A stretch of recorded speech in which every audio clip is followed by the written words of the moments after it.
Hi everyone. ये live class की second session है और इस सेशन में मैं आपको जो मैंने पिछले सेशन में पढ़ाया था उसके आगे चीज़ें बताने जा रही हूँ। पिछले सेशन में मैंने पढ़ाया था पर्सन के बारे में। There is three kinds of person, first person, second person और third person. First person, second person और थर्ड पर्सन में अगर कोई अकेला है तो उसको हम सिंगुलर कहते थे और अगर ज़्यादा है तो उसे हम प्लूरल कहते थे। नाउ इस सेशन में हम देखेंगे कि ये जो पर्सन है वो उसके साथ हम कौन कौन सी चीज़ें यूज़ कर सकते हैं एक अच्छा सेंटेंस बनाने के लिए, एक करेक्ट सेंटेंस बनाने के लिए।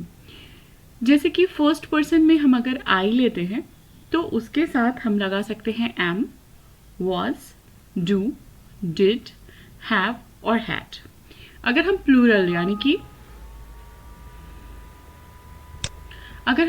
लेते हैं यानी कि वी, तो उसके साथ हम लगा सकते हैं we, are, were, do, did, have और हैड। ऐसे ही अगर सेकंड पर्सन है यानी कि यू, उसके साथ हम are, were, do, did, have, had कुछ भी लगा सकते हैं। यू के साथ आपको पता है कि सिंगुलर में भी हम यू का ही यूज़ करते हैं और प्लूरल के साथ भी हम यू का ही यूज़ करते हैं। सिंगुलर के लिए अगर यू यूज़ करेंगे तो वो सिर्फ एक अकेले इंसान के लिए होगा, एक अकेले पर्सन के लिए होगा, और अगर प्लूरल की तरह हम यू यूज़ करेंगे तो इसका मतलब होगा तुम लोग। वैसे ही थर्ड पर्सन में ही, शी, इट के लिए हम is, was, does, did, had और हैज़ का यूज़ कर सकते हैं। दे के लिए हम are, were, do, did, have और हैड का यूज़ कर सकते हैं। तो ये तो हमारी बात थी सिंगुलर और प्लूरल की person wise, first person, second person और थर्ड पर्सन। नाउ बात करते हैं वॉइस की। इंग्लिश में बहुत ज़रूरी है वॉइस को जानना। एक्टिव वॉइस और पैसिव वॉइस, दो तरह की वॉइस है हमारे पास। एक्टिव वॉइस में का मतलब होता है डायरेक्ट जो भी हम बातें कहना चाहते हैं। पैसिव वॉइस उसी सेंटेंस को एक दूसरे तरीके से कहता है, पैसिव तरीके से कहता है। एक्टिव वॉइस जैसे कि आई एट अ मैंगो, और पैसिव वॉइस जैसे कि a mango has been eaten by me. दोनों का मतलब एक ही है लेकिन जो वॉइस है वो चेंज हो जाता है। इस एक्टिव और पैसिव वॉइस को हम आगे की सेशंस में डिटेल में भी पढ़ाई करेंगे।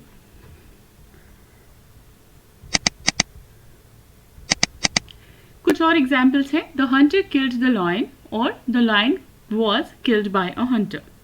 मतलब एक ही है लेकिन वॉइस चेंज हो गई। पहले वो एक्टिव वॉइस था और अब वो पैसिव वॉइस हो गया। पैसिव वॉइस में आप किसी भी चीज को इनडायरेक्ट वे में सामने वाले को बताते हैं। Someone has clean the door, किसी ने डोर क्लीन किया, और डोर किसी के द्वारा क्लीन हुआ। ठीक है, the door has been cleaned by someone. Now अब बात करते हैं नेगेटिव सेंटेंसेस की। जब हम इंग्लिश पढ़ते हैं तो वहां पे दो तीन चीजें जरूरी हो जाती है, जिसमें से एक बहुत जरूरी चीज होता है नेगेटिव सेंटेंस। नेगेटिव सेंटेंस यानी कि किसी भी चीज को नहीं यूज करना किसी सेंटेंस में, नो यूज करना किसी सेंटेंस में। उस नो को यूज करने के लिए हम, अगर सिंपल सेंटेंसेस है तो आप he is going, he is not going. जैसे आपने ही इज गोइंग कहा वो एक पॉजिटिव सेंटेंस है कि वो जा रहा है। जैसे ही आपने ही इज नॉट गोइंग कहा इसका मतलब है वो नहीं जा रहा है। ये जो सेंटेंस है वो नेगेटिव सेंटेंस में चेंज हो गया।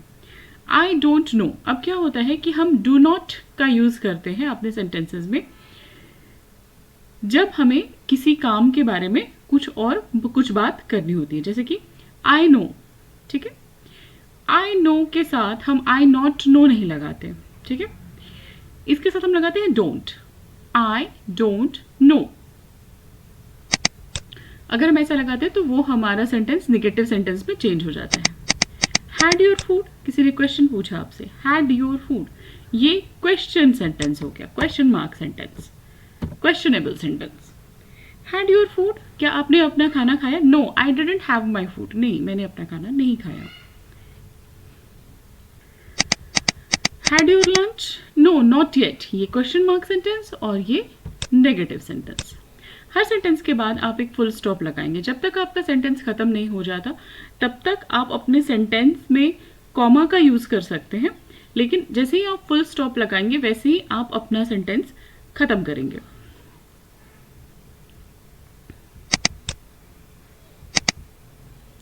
क्वेश्चन मार्क सेंटेंस जैसे मैंने आपको बताया, who are you, what do you do, where are you, when you are going, why you have done this, who, what, where, when, why. ये सारी चीज़ों का मतलब होता है हु का मतलब कौन, व्हाट का मतलब क्या, वेयर का मतलब कहाँ, व्हेन का मतलब कब और व्हाई का मतलब क्यों। ये सारी वैसी चीज़ें हैं, वैसे शब्द हैं, वैसे वर्ड्स हैं जो रिप्रेजेंट करते हैं किसी क्वेश्चन को। हु आर यू यानी कि आप कौन हैं। जब हम किसी से पूछना चाहते हैं आप कौन हैं, इसका मतलब है कि हम उसका आंसर नहीं जानते और हम सामने वाले से पूछ रहे हैं। हु कौन है, कौन, क्वेश्चन, व्हाट क्या, क्वेश्चन, वेयर कहाँ, क्वेश्चन, व्हेन कब, क्वेश्चन, व्हाई क्यों, क्वेश्चन। तो इस तरह के वर्ड्स हम यूज करेंगे जब भी हम किसी चीज के बारे में जानना चाहेंगे या किसी से कोई सवाल पूछना चाहेंगे। अपने पॉजिटिव सेंटेंसेस को हम या पॉजिटिव या नेगेटिव सेंटेंसेस को हम क्वेश्चन मार्क सेंटेंसेस में चेंज कर सकते हैं, सिर्फ एक चेंज करने पे, वो ये कि अगर हमने इसका इज पहले लगा दिया, इज ही गोइंग, तो ये सेंटेंस क्वेश्चन मार्क सेंटेंस बन गया। ये इज, एम, ये सब क्या है ये मैं आपको अगले सेशन में जरूर बताऊंगी। I want this, am I want this, you know this, are you know this, do you know this. ठीक है, इस तरीके से क्वेश्चन के आगे, सेंटेंसेस के आगे इस तरह के वर्ड्स लगा के हम उस सेंटेंस को क्वेश्चन मार्क सेंटेंस में भी चेंज कर सकते हैं। अब बात करते हैं एंटोनिम्स और सिनोनिम्स की। एंटोनिम का मतलब होता है ऑपोजिट वर्ड्स और सिनोनिम्स का मतलब होता है सिमिलर वर्ड्स। जैसे कि गुड के लिए बैड, मेनी के लिए लेस, कूल के लिए वार्म। एंटोनिम्स, सिनोनिम्स जो सिमिलर वर्ड्स को प्रेजेंट करते हैं, जैसे कि बैड, बैड के लिए अनप्लेजेंट, मेनी के लिए मच, वार्म के लिए हॉट।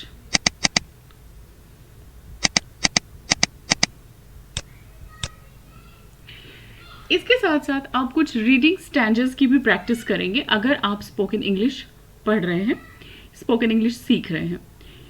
यहाँ पे रीडिंग बहुत इंपॉर्टेंट हो जाता है क्योंकि स्पोकन इंग्लिश का मतलब भी होता है कि इंग्लिश में बातचीत करने का तरीका या बातचीत करने की कला।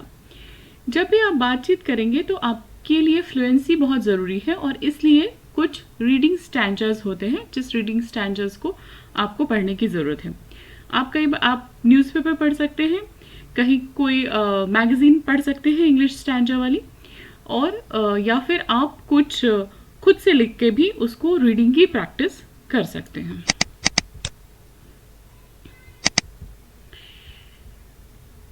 अब बात करते हैं टेंस की। जैसे कि हम लोगों ने सिंगुलर प्लूरल के बारे में बात की, तो अब इस सेशन में हम बात करेंगे टेंस की। टेंस का मतलब होता है, हिंदी मतलब होता है काल। काल यानी कि समय, टाइम, टेंस। ठीक है। प्रेजेंट, तीन तरह के टेंस होते हैं, present, past and future. Present का मतलब होता है वो समय जो अभी चल रहा है, पास्ट का मतलब होता है वो समय जो बीत गया, और फ्यूचर का मतलब है वो समय जो आने वाला है। नॉर्मली जब हम कोई भी सेंटेंस बोलते हैं उसमें इन्हीं तीन तरीके के सेंटेंसेस बोलते हैं। प्रेजेंट, मैं अभी ये काम करता हूँ या मैं ये काम कर रहा हूँ। पास्ट, मैं वो काम करता था, मैंने वो काम किया। फ्यूचर, मैं वो काम करूँगा, मैं वो काम करने की कोशिश करूँगा। ठीक है, इस तरीके के सेंटेंसेस ही हम जनरली अपनी बोलचाल की भाषा में बोलते हैं। इसलिए यहाँ पे हमें टेंस के बारे में जानना बहुत ज़रूरी है। टेंस सिर्फ अकेले ही रिस्पॉन्सिबल नहीं होता चीज़ों के लिए, इसके साथ साथ वर्ब भी रिस्पॉन्सिबल होता है।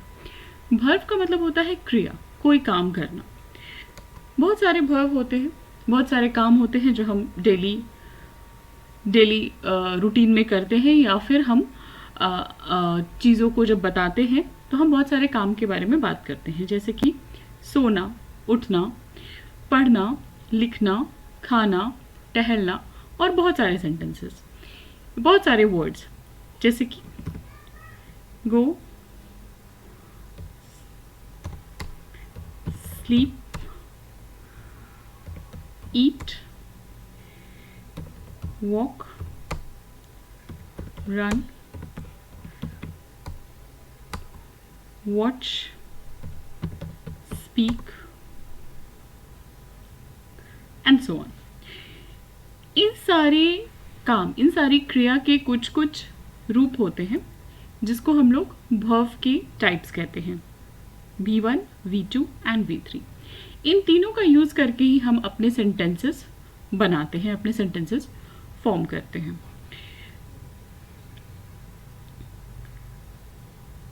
हर एक टेंस में चार डिफरेंट पार्ट्स में डिवाइड किया गया हर एक टेंस को, और उसी के बेसिस पे हम उसका स्ट्रक्चर भी तैयार करते हैं और उसी स्ट्रक्चर के ऊपर हम अपने वर्ड्स बना के अपना एक मीनिंगफुल सेंटेंस तैयार करते हैं। अगर हम प्रेजेंट की बात करें तो हमारे पास present simple, present continuous, present perfect and present perfect continuous tense आता है। पास्ट में भी हमारे पास past simple, past continuous, past perfect और पास्ट परफेक्ट कंटिन्यूअस टेंस आता है, और फ्यूचर में हमारे पास future simple, future continuous, future perfect and future perfect continuous tense आता है। तो टोटल हमारे पास 12 तरह के टेंस होते हैं पास्ट, प्रेजेंट और फ्यूचर को मिला के। इन सारे टेंस के स्ट्रक्चर्स हम पढ़ेंगे, इसके साथ साथ उसके जो चार्ट हैं उन सबको भी देखेंगे अपने नेक्स्ट सेशन में, और उसके बाद मैं बताऊंगी कि आप किसी भी तरीके का सेंटेंस इन सब टेंस की हेल्प से कैसे फॉर्म कर सकते हैं। तो आज का सेशन यहीं पे एंड कर रही हूँ। प्लीज़ इसको केयरफुली रीड कीजिए और केयरफुली सुनिए, इसके साथ साथ थोड़ी सी रीडिंग की भी प्रैक्टिस कीजिए। Thank you so much.